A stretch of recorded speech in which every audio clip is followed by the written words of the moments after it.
बच्चों ये आगे आपको बताना है हिमानी। हिमानी क्या होता है? हिमानी हिम शब्द से बना है, ठीक है। हिम माने होता है बर्फ का एक विशाल टुकड़ा।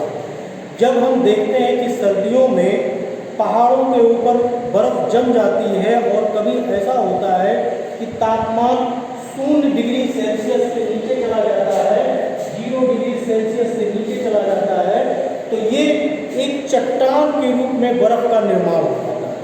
और जब ये चट्टान का टुकड़ा किसी पहाड़ से खिसकता है तो इसको हम कहते हैं हिमनद, ठीक है। जब कोई बर्फ का बड़ा चट्टानी टुकड़ा किसी पहाड़ से खिसक करके नीचे आता है तो उसे हम कहते हैं हिमनद। ये यू आकार के घाटी का निर्माण करता है और जब ये चट्टानों को तोड़ता हुआ नीचे आता है तो जो चट्टानों का चूरा इकट्ठा हो जाता है, एक जगह जमा हो जाता है, उसको हम कहते हैं हिमोड़। हिमानी से ही हिमोड़ का निर्माण हो, ठीक है। अब दूसरी चीज आपको बताना है कि अपर्दन पवन से कैसे होता है। ये तो हो गया हिमानी और हिमोड़ की बात। अब आपको आगे बताना है कि पवन से अपर्दन कैसे होता है। पवन माने होता है हवा। हवा के माध्यम से अपर्दन कैसे होता है? आपने देखा होगा कि गर्मी के दिनों में जब तेज हवाएं चलती हैं तो उनमें धूल और मिट्टी के कण बड़ी मात्रा में होते हैं।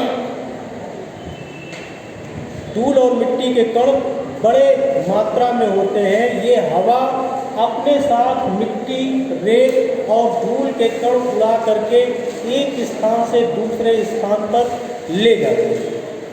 जब ये हवा किसी चट्टान से टकराती है तो धूल के कण वहाँ पर जमा होने लगते हैं और एक टीले का निर्माण हो जाता है। इस तरह से हम देखते हैं कि इसका पवन के द्वारा मिट्टी को काट करके इसका निर्माण होता है। अब हम बात करते हैं बालुका स्तूप।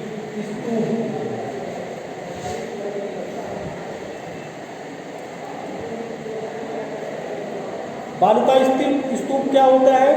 मरुस्थलीय प्रदेशों में जब पवन के मार्ग में कोई बाधा आती है, जैसा कि हमने अभी आपको बताया, तब पवन का वेग माने हवा का जो तेजी है वो कम हो जाती है, जिससे उस हवा के साथ उड़ने वाले पदार्थ एक जगह गिर करके जमा होने लगते हैं और एक टीले का निर्माण करते हैं। उसी टीले को हम बालुका स्तूप कहते हैं।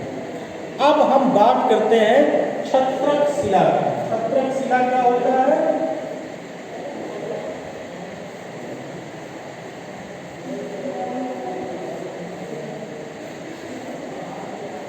छत्रक शिला आपको, जैसा कि मैंने बताया कि जब हवा उड़ती है अपने साथ रेत, धूल और मिट्टी के कण एक स्थान से दूसरे स्थान पर ले जा कर के जमा करती है और फिर वहाँ पर बारिश होती है, तेज़ धूप लगती है, रासायनिक अभिक्रिया के द्वारा ये एक बड़ी चट्टान का रूप ले लेता है।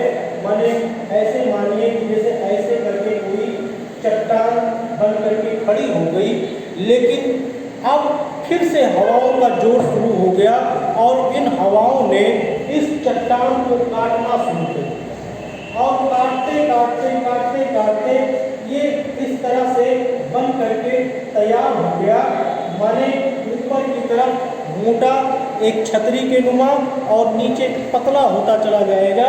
इसको हम कहते हैं छत्रक शिला। आज के लिए इतना ही।